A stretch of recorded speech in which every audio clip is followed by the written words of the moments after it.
Bobble, and I am one of the top elves at the North Pole, aka Santa's workshop. Oh, I need a break because it's been manic at the North Pole. Everybody's running around and Santa's ticking off his naughty and nice list because it's nearly Christmas. Yay! I've managed to get a little bit of time off to come and read you all a very, very special story. Is that all right? I thought it might be.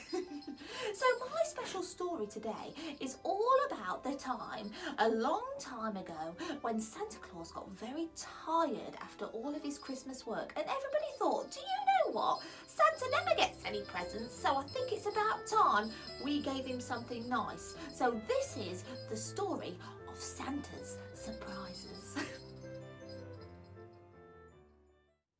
Once upon a time, the fairies and the elves of the North Pole were enjoying their Christmas party when Santa Claus finished work for the night.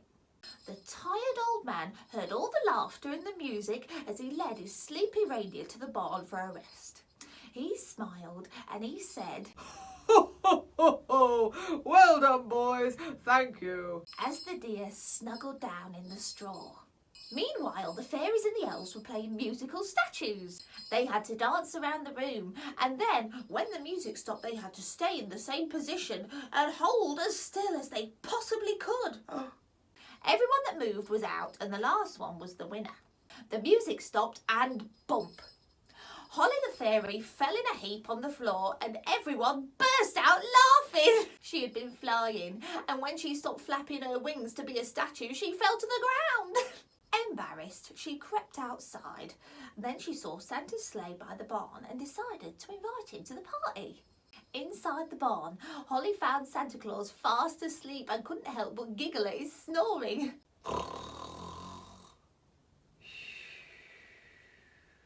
But then, she suddenly felt sorry for him.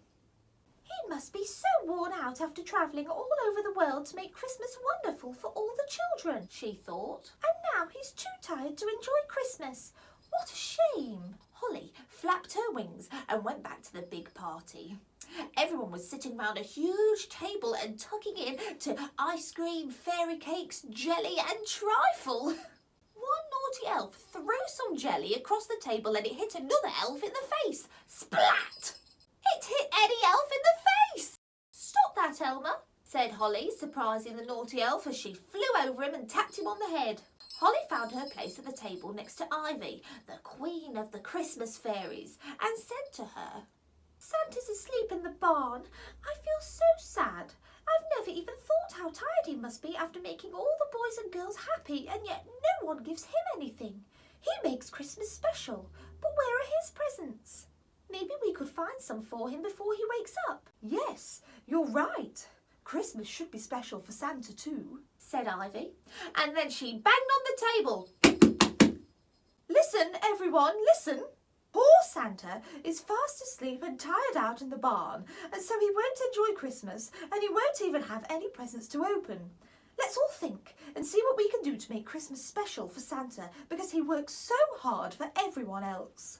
After a few moments, a group of fairies suggested spinning a cover of silk to put over him in the barn. Good idea, said Ivy, nodding her approval. Set to work straight away. Elmer and Eddie the elf made a delicious meal for Santa and put it by him in the barn for when he woke up. And all the other elves and fairies made a whole list of surprise presents for him of all different shapes and sizes. In the morning, Santa still lay asleep on the straw in the barn, but he was covered in the beautiful silk spread.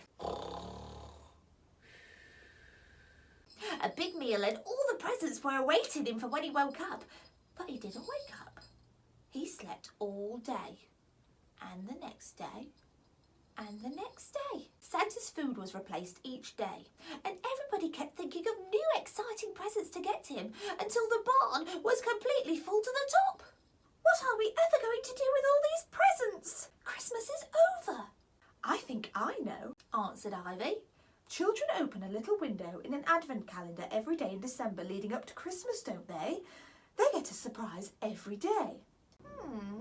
Agreed a puzzled Holly. Well, we have enough presents to give him a surprise each day until next Christmas. What a wonderful idea, gasped Holly. While Santa slept, All the elves and fairies took all the presents to Queen Ivy's castle. Oh, it was a lot of hard work trudging to and from the castle all day. No sooner had the last parcel been taken away, Santa started to stir. Holly and Ivy watched as he yawned, sat up, stretched, and then noticed the silk spread on his lap.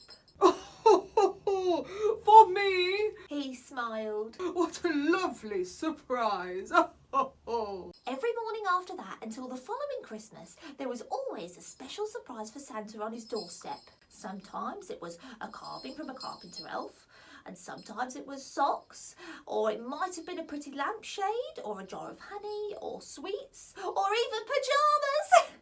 As Christmas drew near again, the surprises were a new red hat, some black boots, a new red suit, and a string of jingle bells. So Santa enjoyed a wonderful year full of surprises. And that's my story. I hope you liked it. I bet you didn't realise that Santa Claus gets presents as well. Well, I think they're going to be needing me back at the North Pole now because it's all hands on deck for a great Christmas. I hope you all have a lovely Christmas and you all stay safe and you all be kind to one another. Because remember, Santa's always watching. And if you can, we would love it if you could donate to a charity that's very close to our hearts, the children's charity Papyrus. Merry Christmas, everyone!